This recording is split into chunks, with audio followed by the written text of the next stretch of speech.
Visgi rinkimai supurto mūsų politinį pasaulį iki aukščiausių lygmenų. Atrodytų viskas ramu, gražu, šypsenos, rankų paspaudimai, o viskas yra visai ne taip. Na, jeigu tenka stebėti valstybinės iškilmes ar ne, kažkokį tai vizitą ir kuomet dalyvauja keli mūsų valstybės aukščiausi asmenys, mes matome, kaip jie gražiai bendrauja, šypsosi, žiūri tiesiai į akis. Kol duris prezidentūrai neužsidaro.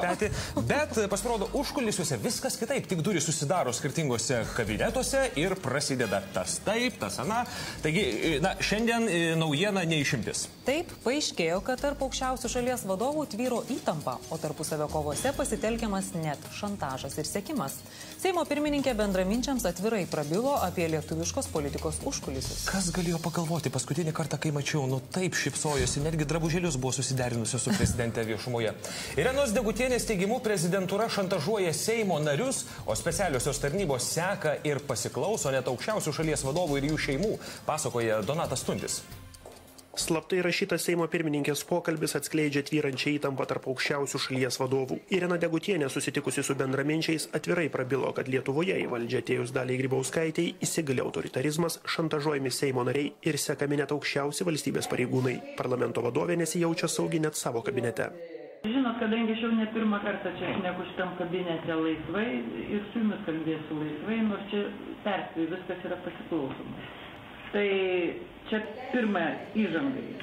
Seimo pirmininkė skundžiasi prezidentūros rezgamomis intrigomis.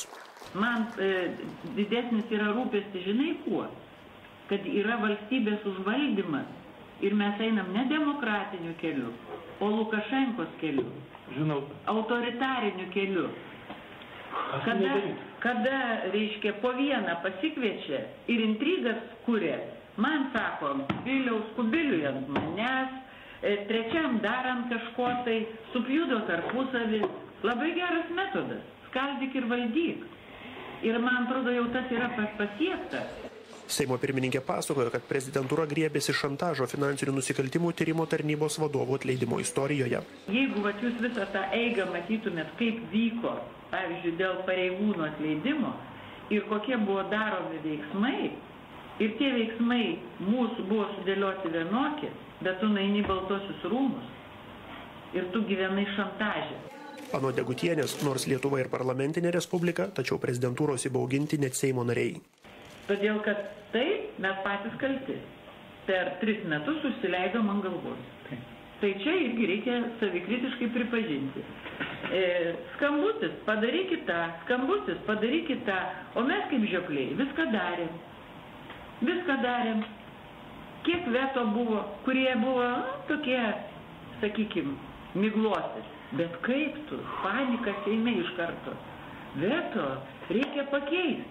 Ir tie patys žmonės, kurie prieš mėnesį balsavo vienaip, staiga 180 laipsnių balsuoja kitaip. Visi gyvena baimėje. Nei Seimo pirmininkė, nei prezidentūra slapto pokalbio įrašo viešai nekomentuoja. Donatas Tundis, Vilnius. Ką čia iš tikrųjų ir bekomentuosi, kai girdi viską savomis ausimis. Bet vieną pastebėjau, kad tikrai kostiumėliai vienodi, klausyk, ir tie balti apėdimai ir šukuosinos. Kostiumėliai, Pauliau, kostiumėliais, bet kas dabar užvirs, tai nežinia.